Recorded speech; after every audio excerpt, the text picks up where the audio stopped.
I ended my engagement to my fiancée. After she wanted a break to explore her ex, I sold our house and disappeared. Hello everyone. After what feels like an eternity, I, 27 million, decided it was time to discuss what has been going on with me recently. Here's the thing.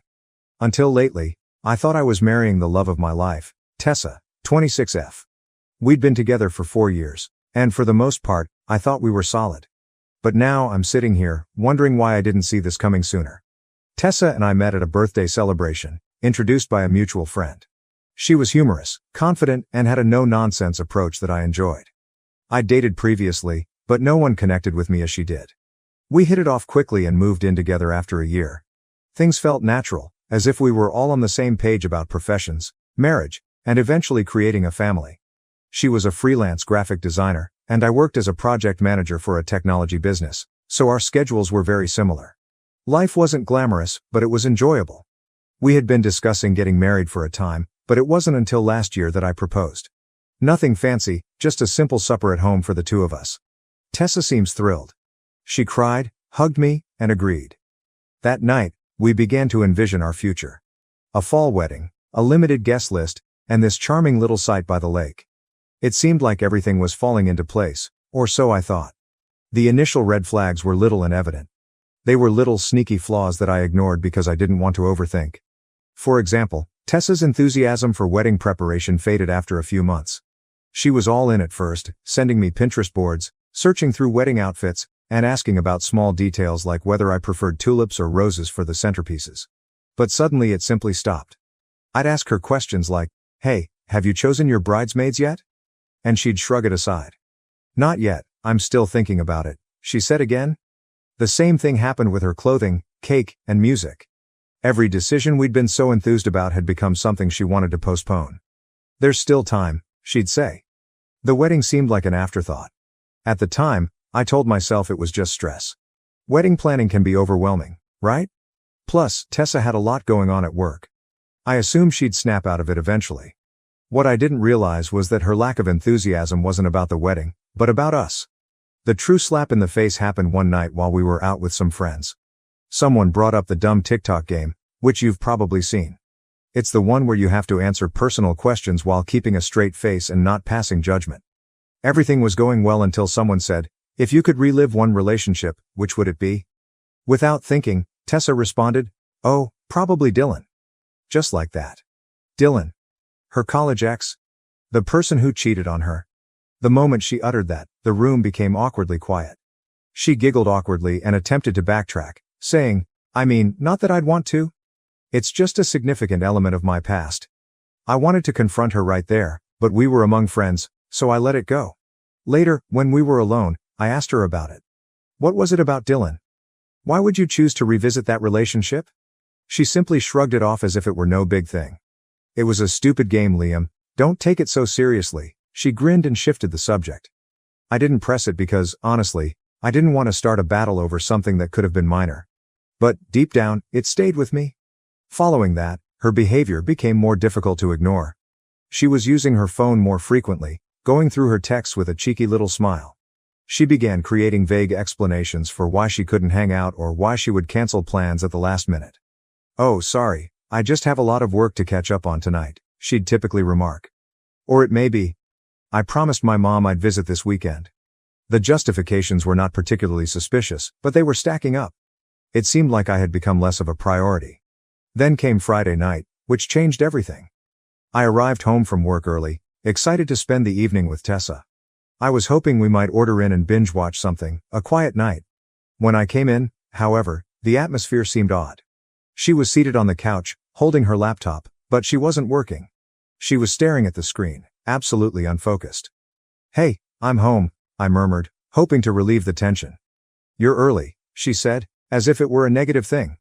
I shrugged it off and went into the kitchen to begin preparing dinner, but the silence in the house was oppressive. Usually, she'd ask how my day was or tell me about her own. What about tonight? Nothing. Finally, I looked around and asked, "Is everything okay?" She shut her laptop and glanced at me. "Actually, there's something I need to talk to you about." And my stomach sank. You know how you feel when you know something horrible is going to happen but you can't stop it? That was me, standing there like an idiot with a spatula in one hand. I approached and sat across from her. "All right," I said. "What is going on?" She paused, as if she were trying to find the proper words. She just came out with it. "I've been thinking about us." "And about Dylan?" I swear that I almost laughed. "Dylan? Are you serious? What about him?" She bit her lip and avoided my gaze. "I suppose I need some time to consider things through. I'd like to take a break and see whether there's still something there with him." I couldn't believe what I heard.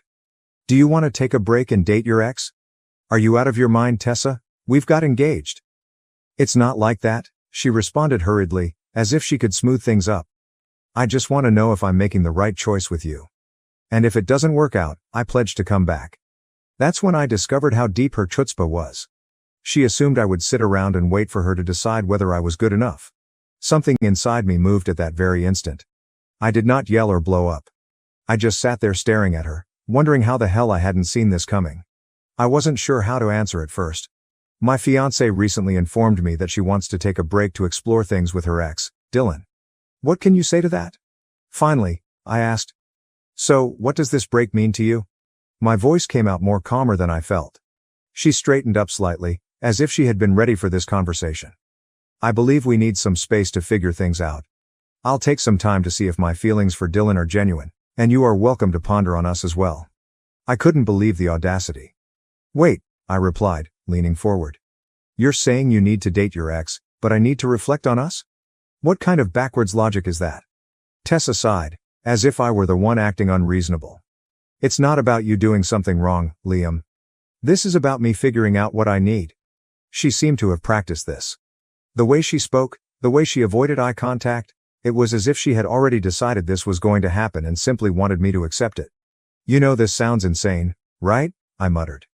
"You don't just put your fiancé on hold while you go play what if with some guy who treats you like garbage." Her face tightened, and for the first time, I realized how stubborn she could be. "I'm not asking for permission, Liam. I'm telling you what I need." That one landed differently. I wasn't just sad anymore, I was angry. I stood up and began pacing, hoping to calm myself down. "So what, Tessa? You're just going to pack a bag and head over to Dylan's place? Is that your big plan?" "No," she insisted. "It's not like that. I don't know what it looks like yet, but I need clarity before we move forward. I owe it to myself to know I'm making the right decision." "You owe it to yourself?" I asked, laughing cruelly. "And what about what you owe me?" "We're engaged, Tessa. We're supposed to be building a life together, and now you're telling me you need to test drive your ex to make sure I'm good enough?" "I never said you weren't good enough," she replied, her voice rising. "But if we're going to spend the rest of our lives together, I have to be certain.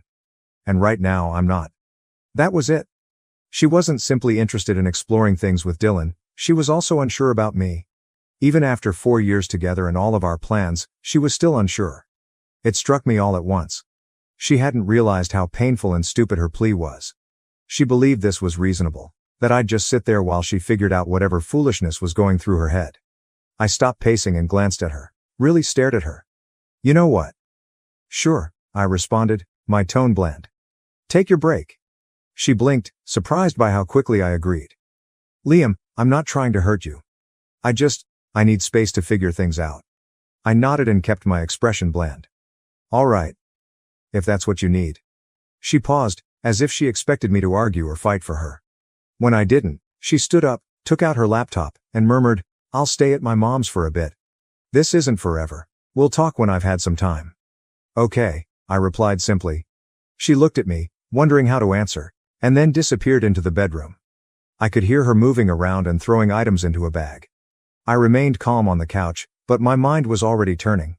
If she really wants a break, that's okay. Let her have it. Several minutes later, I heard the front door close. She was gone, perhaps believing she had abandoned me here to wait and worry. She had no idea I was not going to sit around and do nothing. She could have her fantasy, but I had other ideas now. I'll provide an update once I've set some things in motion. This is not going to end the way she expects it to. Update 1. Thank you for your feedback and suggestions on my last post. A lot has happened this week, and I'd like to report how things are going. First and foremost, I want to thank everyone in this community for their wonderful support. Many of you mentioned that I don't just sit around waiting, and you were correct. I've been busy putting everything into motion. First, I called my pal Noah. He's been my best friend since college, and he's not the type of man to sugarcoat things. After hearing the full story, he brought over pizza, and we spent the entire night scheming. Dude, you realize she's going to try to crawl back once things don't work out with Dylan, right? Noah reminded him. He was correct, of course. The more we talked, the more obvious it became that I needed to be proactive. This was not about vengeance, it was about regaining control of my life. I began with the house. Tessa doesn't seem to recall that it's entirely in my name.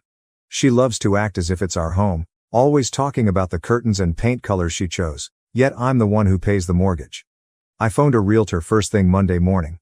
The realtor came by to see the property, and we decided to list it right away. The market in our neighborhood is now hot, and we already have several potential purchasers. Tessa has no idea. She probably believes I'm sitting here in our shared home, waiting for her to sort out her feelings. The next step was to gradually remove her from my life. You remember the live, laugh, love placards she insisted on putting up? Gone. Did she have to have those beautiful throw pillows? Donated. Her clothing and personal belongings that she left behind? I carefully packaged them all up.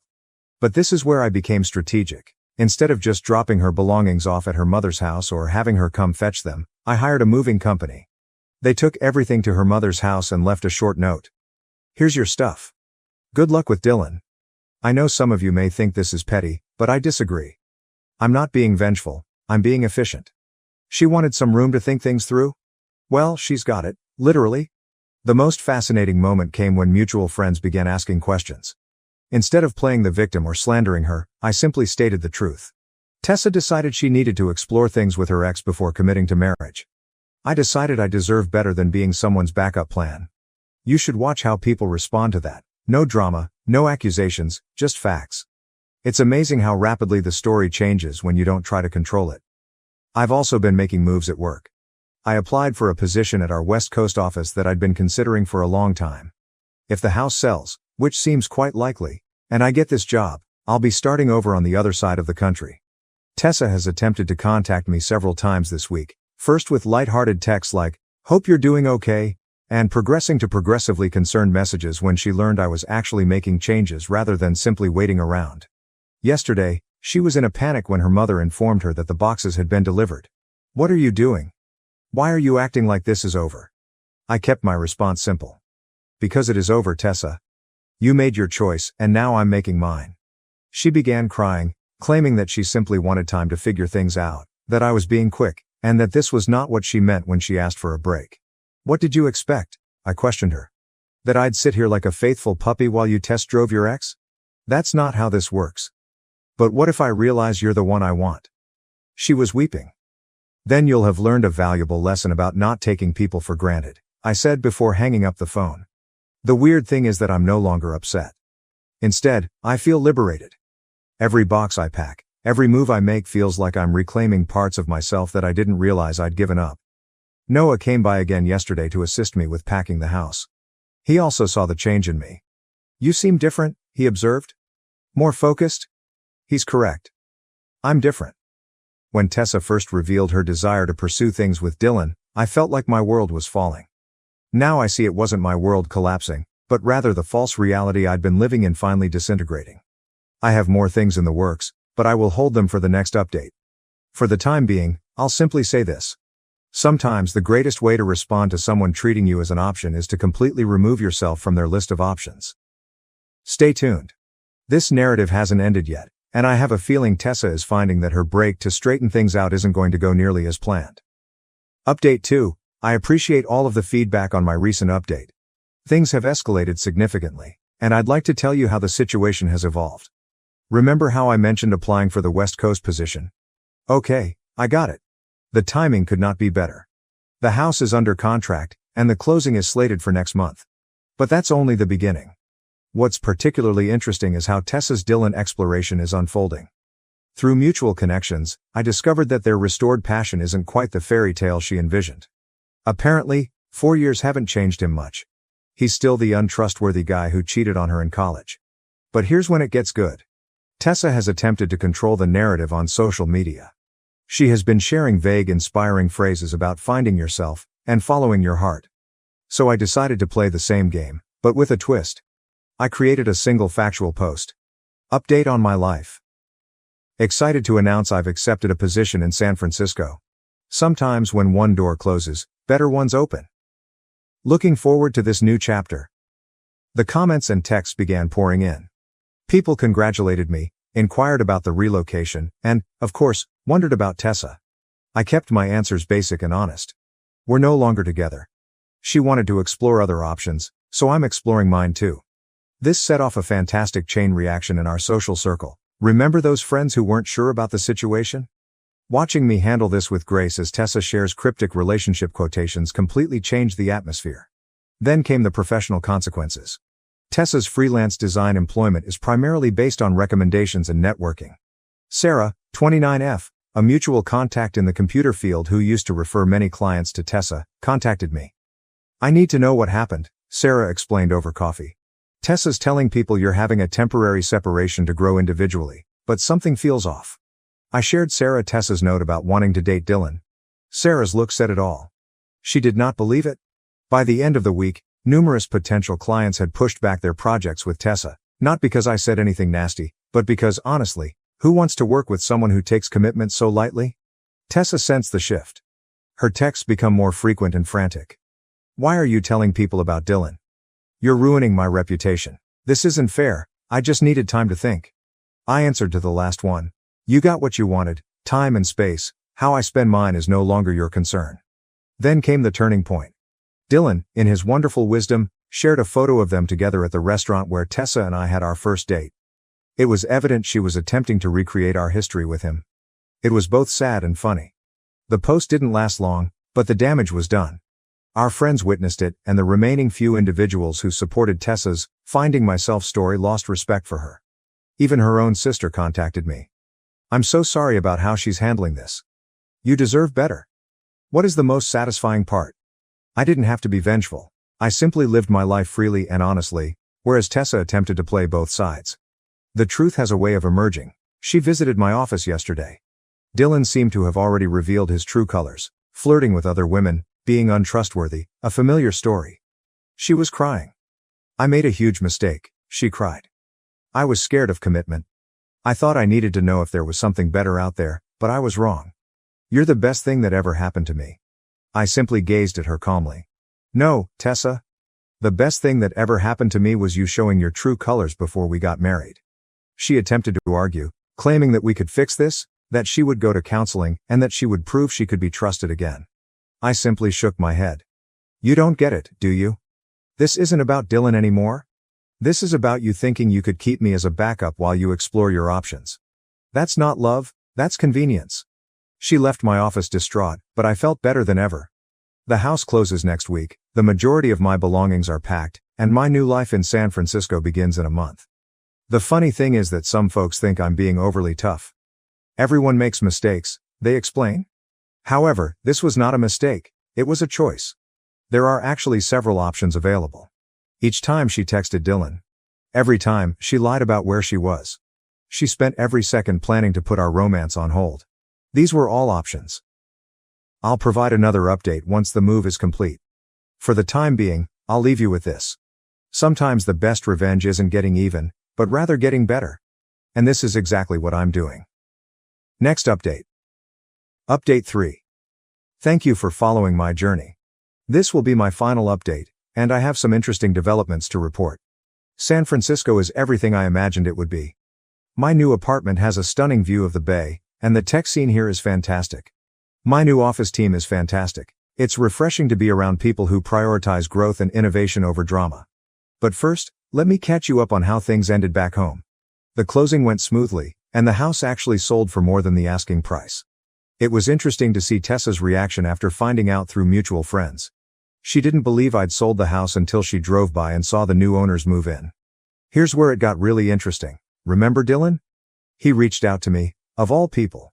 He sent me a long message about how he never meant to cause problems and that Tessa had contacted him first, months before she requested the break. Tessa had been planning her little exploration for quite some time. She had been messaging Dylan for months, carefully laying the groundwork for her backup strategy. What's with the irony? Dylan ended their relationship because, as he put it, if she could do this to you, she could do it to anyone. Tessa's professional fallout has been significant. Remember all the clients she'd lined up?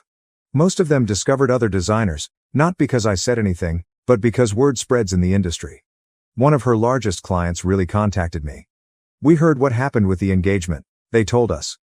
We're looking for someone who can commit to long-term projects. Do you know any reliable designers? I recommended a talented acquaintance of mine, and she received the contract. Karma, I suppose. Tessa's social media meltdown has been something to see. Then came the sorrowful quotations about losing your sweetheart, followed by angry posts about toxic people who can't handle growth. Finally, she made urgent attempts to show everyone how delighted she was. The final one was quite interesting. She wrote about beginning her own design firm. 3 days later, she began sending out job applications. Last week, her sister contacted me again.